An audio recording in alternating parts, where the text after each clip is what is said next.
Estamos de volta com um novo vídeo da série especial sobre Red Horizons, Chronicles of a Communist Spy Chief, do Tenente-General Duas Estrelas Ion Mihai Pacepa, o desertor de mais alta patente do bloco comunista durante a Guerra Fria. No vídeo anterior, falamos de assuntos indigestos, como as contas secretas de Ceausescu que recebiam dinheiro sujo obtido com a exploração de diamantes, a venda de visto de saída de judeus étnicos da Romênia e a obtenção de mão de obra qualificada com prisões políticas. Agora, vamos falar sobre amizade. Nos círculos mais elevados do poder, amizades ultrapassam com frequência o aspecto normal dos relacionamentos baseados em afetos, compatibilidade de gênios, carisma e admiração, que habitualmente norteiam as relações entre as pessoas comuns. Entre os poderosos, as relações são instrumentais, isto é, as aproximações e o aprofundamento se dão primeiro com base em interesses mútuos, ou seja, o que o alvo tem a oferecer e o que se ganha com ele. Em se tratando de chefes de Estado, é algo perfeitamente natural, uma vez que são representantes dos interesses de suas nações, e para exercer esse papel, os afetos e questões pessoais devem ficar em segundo plano. Nos episódios anteriores, vimos que Nicolae Ceausescu é um adepto entusiasmado da distorção dessa lógica. Suas amizades com tiranos, corruptos e terroristas não deixam a menor dúvida. Associada a motivações ideológicas estava a proteção de interesses particulares e as ambições pessoais. O povo romeno? Que se danasse! As vítimas inocentes de atentados terroristas que ajudou a promover? Não tinham a menor importância. Em nome de destruir o inimigo capitalista valia tudo. Nada era moralmente condenável, inclusive ficar rico com isso. A seguir, conheça mais uma das amizades cultivadas por Ceausescu, seguindo sua lógica das segundas intenções. Claro. Episódio de hoje, primeira parte, Cortejando Gaddafi. Mihai conta que Ceausescu era fascinado por Muammar Gaddafi desde que tomou o poder na Líbia em 1969 com apenas 27 anos. Aponta que a maior similaridade entre os dois estava nas ambições geopolíticas. Gaddafi tinha planos gigantescos de estabelecer a Líbia como um poder internacional e ele mesmo como um indiscutível líder mundial do Islã. Ceausescu queria posicionar seu país no centro da política mundial para fazer de si mesmo uma figura internacional e para tornar-se líder do terceiro mundo. O vasto abastecimento da Líbia de dinheiro do petróleo também estava no topo da lista de Ceausescu de qualidades admiráveis de Gaddafi. No começo dos anos 1970, Ceausescu finalmente decidiu que deveria encontrar Muammar Gaddafi em pessoa. Antes, Mihai revela que Ceausescu estava sempre interessado no estudo do caráter de líderes estrangeiros, sobretudo daqueles de quem queria se aproximar. Quando Ceausescu finalmente concluiu que ele tinha uma boa biografia de Gaddafi, ordenou a seu ministro de Relações Exteriores marcar uma visita à Líbia. A primeira discussão oficial com Gaddafi foi agendada para acontecer imediatamente após a chegada de Ceausescu em Trípoli, mas o coronel Gaddafi tinha simplesmente desaparecido de vista e não podia ser encontrado. Quando ele finalmente retornou, o hostil e desconfiado Gaddafi abruptamente se levantou e, sem dizer uma palavra, caminhou para o outro lado da ampla sala de conferência, onde se ajoelhou e começou a rezar. Os ministros romenos e o embaixador ficaram paralisados, esperando Ceausescu explodir. Ele, entretanto, sorriu largamente e indicou serenamente que esperaria quanto tempo fosse necessário. Quando Gaddafi finalmente retornou à mesa de conferência, Ceausescu disse: "Tenho grande admiração por pessoas que acreditam.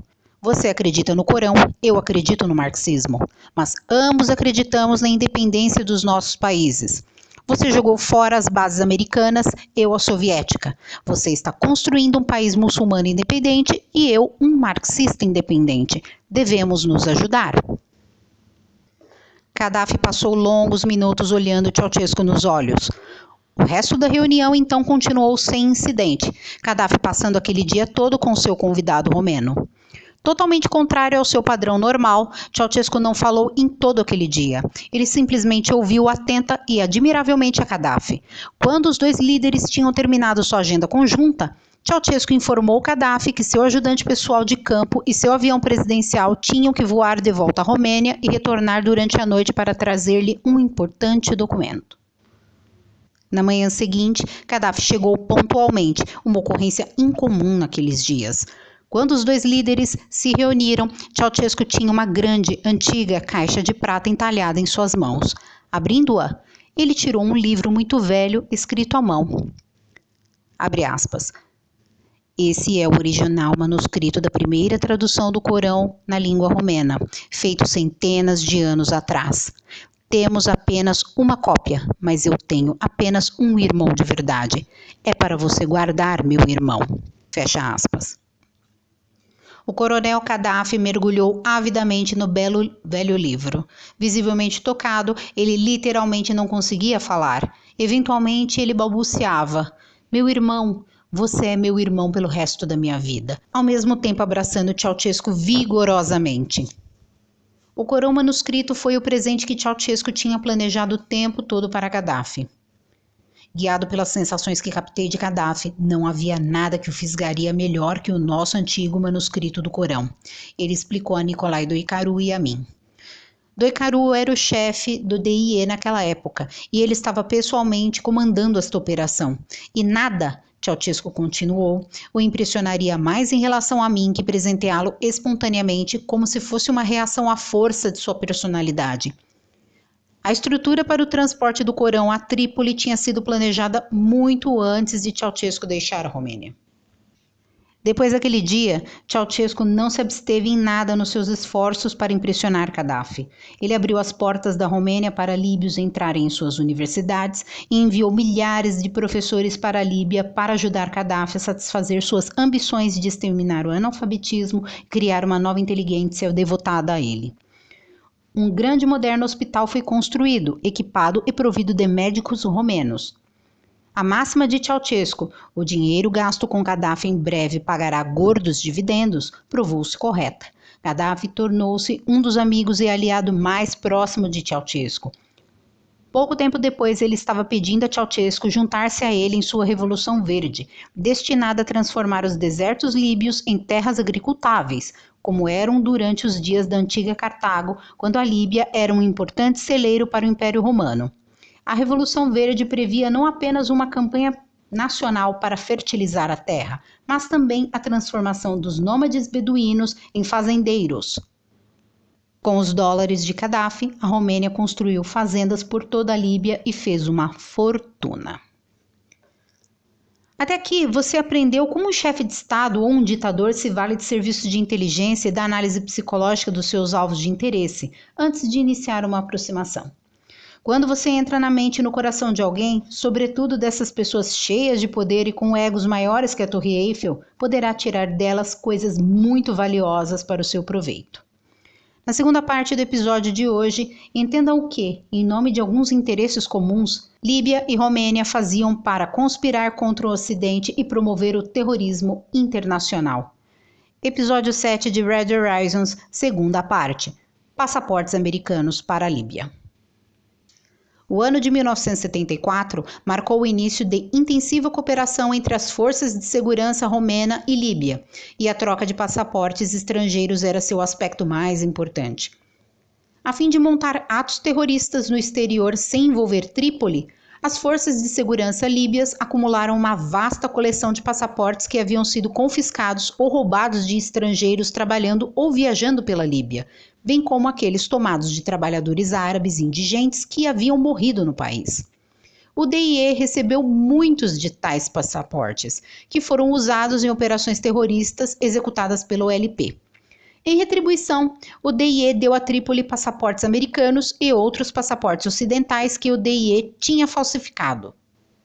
Numa visita a Trípoli, Mihai conta que se encontrou com o general Romeu Popescu, um veterano do DIE que tinha sido chefe local na Bélgica, depois diretor da Brigada Ilegal. Ele ainda era um oficial do DIE, agora sob disfarce como diretor-geral do Ministério do Interior romeno para passaportes e vistos. Popescu tinha chegado a Trípoli 1 hora antes de Mihai, numa visita de rotina para ajudar os líbios a falsificar passaportes para suas operações terroristas no Ocidente e para obter deles novas amostras de passaportes estrangeiros. Naquele dia, entregou aos líbios um grande envelope cheio de passaportes ocidentais em branco fabricados pelo DIE e selecionado para os líbios em resposta a seus específicos pedidos.